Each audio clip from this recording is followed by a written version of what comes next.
Hello dear students, welcome to BPIC online classes. How are you all? I hope you all are very well. मैं Mansar 9th class की social science के part 4th अर्थशास्त्र के chapter 4th का lecture 4th लेकर आया हूं, जो कि आज का टॉपिक है हमारा भारत में खाद्य सुरक्षा। आज हम खाद्य सुरक्षा के बारे में पढ़ेंगे। इसके पहले भी खाद्य सुरक्षा के बारे में अध्ययन कर चुके हैं।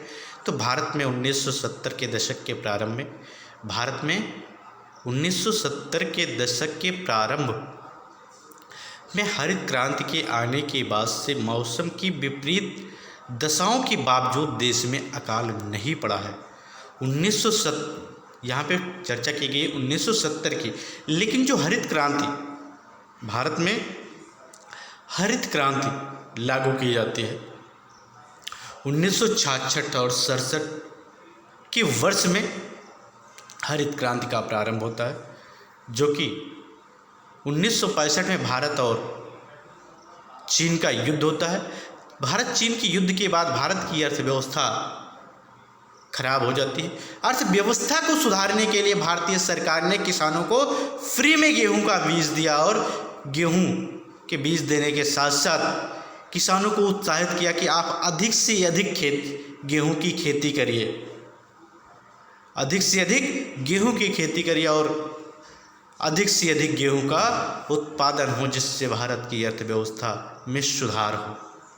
तो मौसम की विपरीत दिशाओं के बावजूद देश में अकाल नहीं पड़ा। उस समय 1970 के दशक में खराब मौसम के कारण भी अकाल नहीं पड़ा है। देश भर में उपजाई जाने वाली विविध फसलों के कारण भारत पिछले 30 वर्षों के दौरान देश भर में उपजाई जाने वाली विविध फसलों के कारण भारत पिछले 30 वर्षों के दौरान खाद्यान्नों के मामले में आत्मनिर्भर बन गया है। सरकार द्वारा सावधानीपूर्वक तैयार की गई खाद्य सुरक्षा व्यवस्था के कारण देश में विपरीत मौसम स्थितियों के बावजूद अनाज की उपलब्धता पूर्णतः सुनिश्चित हो गई है। इस व्यवस्था के दो अंग हैं, बफर स्टॉक और सार्वजनिक वितरण प्रणाली। उत्पादन में वृद्धि, थर्ड पॉइंट है इसका, उत्पादन में वृद्धि दर नहीं है। फोर्थ पॉइंट, राशन की दुकान के चावल और चीनी निर्धनता की रेखा के नीचे वाले परिवारों के लिए की कीमत अन्य किराने की दुकान की कीमत से आधी से भी कम रहती है। जो राशन की दुकान से चीनी और चावल निर्धनता रेखा से नीचे जीवन यापन करने वाले व्यक्तियों को मिलता है और राशन की दुकान से आधी से कम कीमत पर मिलती है। ऐसा सरकार द्वारा अनुदान देने के कारण होता है। नंबर फर्स्ट पॉइंट है इसमें बफर स्टॉक के बारे में चर्चा करते हैं कि बफर स्टॉक क्या है। यह सरकार द्वारा खरीदे गए अनाज, गेहूं और चावल का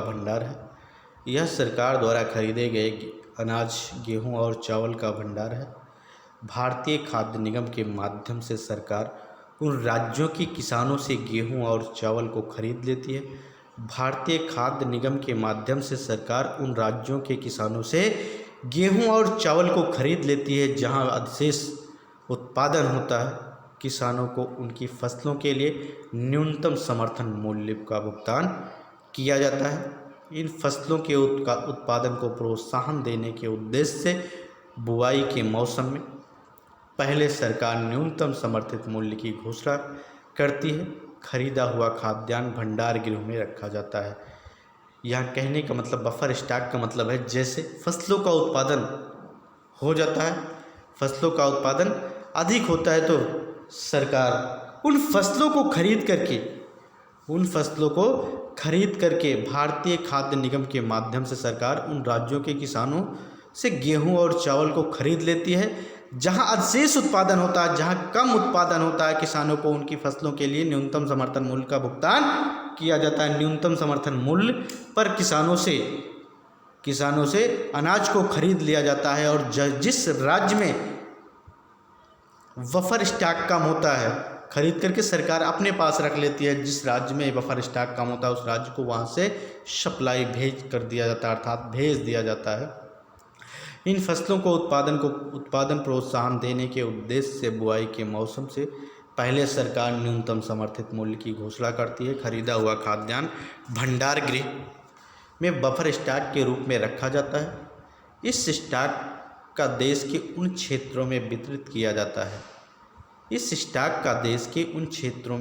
किया जाता है जहां उत्पादन कम होता है तथा यह सब्सिडी वाले दामों पर समाज के गरीब वर्गों को प्रदान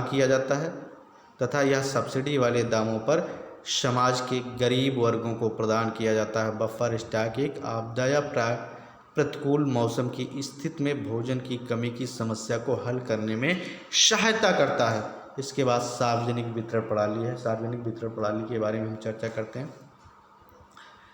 सरकार भारतीय खाद्य निगम द्वारा खरीदे गए अनाज को विनियमित राशन की दुकानों के माध्यम से गरीब लोगों तक वितरित करवाती है। सार्वजनिक वितरण प्रणाली का मतलब होता है सभी को सरकार के द्वारा वितरित किया जाता है। सरकार भारतीय खाद्य निगम द्वारा खरीदे गए अनाज को विनियमित राशन की दुकानों के माध्यम से गरीब लोगों में वितरित करवाती है। इस व्यवस्था को सार्वजनिक वितरण प्रणाली PDS कहते हैं।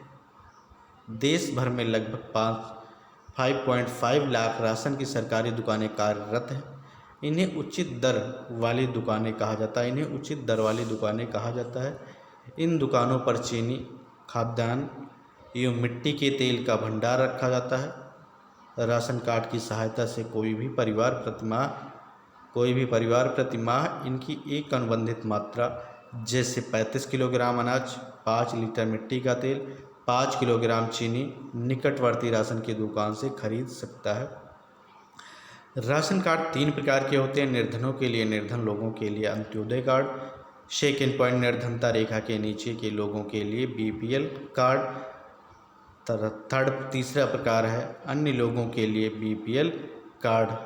तो आज के लिए इतना ही। इसके आगे का पार्ट नेक्स्ट वीडियो में लेकर आएंगे। Stay home and be safe. Thank you.